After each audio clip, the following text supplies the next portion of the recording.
Hello everybody and welcome back to the S1100 build part 3, I think. So, where we're up to now, as you can see we have some of our top covers on. So this comes off somehow like that. I have to glue this little bridge in across the top. Lots and lots of cable work in there. FY41, power sensor. GPS now, it's quite hard to see but it is hidden under there. And the video transmitter is here. Now, I usually like to decase these and make them smaller, but I decided I didn't want to put it here because I didn't want the antenna to actually get stuck in a prop. Best to have the GPS there, which doesn't really have like a long aerial stuck out of it, so it can't get caught in the prop. So this is fitted here. It fits pretty much exactly as it does in the case, so I'm tempted to leave it as it is. I've got the V antenna to put on it as well. Now these are some new batteries, not actually for this project, for a different project. 4-cell 20C 5000. Just there as like a placeholder, because I'm going to use the Multi-Star 5200s probably. The front case also goes on, wherever that's gone.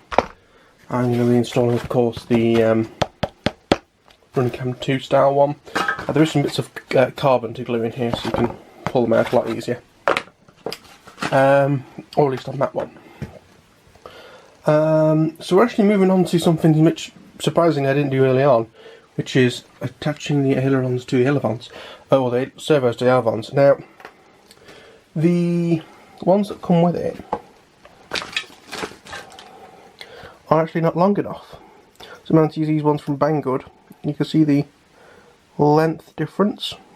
The black ones more or less just make the bottom. Oh, hang on, are these white ones not any longer? Yeah, slightly. I haven't actually tried fitting one of these in the hole yet. Let's do that now. Well, yeah, it sticks through, but like only just by like a few mil. So there's going to be a little bit of work to make sure that goes in and stays on. I'm also using my own swivels, which have just got on the floor. Pardon me. Yeah, so I'm using my own swivels bought from AliExpress.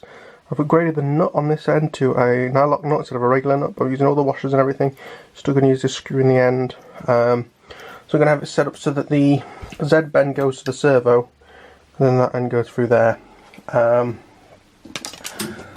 Then, other than sort of setting stuff up, I've then just got these to glue on, as well as attaching the aerial to this. And I've also got the skid / launch plate thing at the bottom, which really doesn't have anything to stick into, so I may end up putting some little bits of carbon in here just to sort of stick it in properly. But yeah, that top piece gets glued on, and yeah, it's almost finished. Camera's in the front, as you can see. But yeah, not sure if I'm going to do anything about that to keep it sort of more straight up, but ignore it. I wish also there was a bit of something I could do about this, but I don't really want to put like Gorilla Glue on the top of it or anything like that. But yeah, we'll get stuff connected and we'll see where we go from there. Okay, so we're back to sort of radio mode for this next section. Basically, it's finished and it has flown. Glued the wingtips on. When hooking up the elevons, you can see in the last sort of clips I had in like the second to lowest horn. I ended up moving it to the top just to reduce the deflections because it was just ridiculous on the lower ones, you know. All the way out on the servo and all the way in on the horn on the control surface itself gives you the maximum movement. So they're now on top servo and top hole on the elevon. So yeah, pretty much finished. I had a little bit of issues actually getting the GPS to get decent signal. It took a little bit of time, but eventually it suddenly jumped to 6, and that's where I left it for that time. Yeah, the actual battery I'm using in these is the Multi-Star 5200 4S, so very similar to those 5000s. To be honest with you, considering 5200s are going out, if I need any more, I'll just get more of them 20C, because they are cheaper by like £10. And yeah, you'll lose 200 milliamps, but you gain 10C. So, but anyway, So yeah, another thing as well, I'm having to remember these things because of course things were not recorded as it went through. I didn't end up putting any carbon rod in the like landing chuck thing to glue on the bottom. I really wish they'd just moulded that in, because I'm a bit scared of it sort of coming off and it hurting someone's arm if they're trying to lob it by that, because getting used every time it's launched, every time it's landed. I'm sorry, like I said about it, but the glue I'm using is good, so that's fine. Just tidied it up, scraped the surface, because this model has been horrendous for needing to be sanded well to get stuff to glue together properly. So I've done that. I have also managed to... Where the hell was I going with this? So yeah, connected the video transmitter's aerial.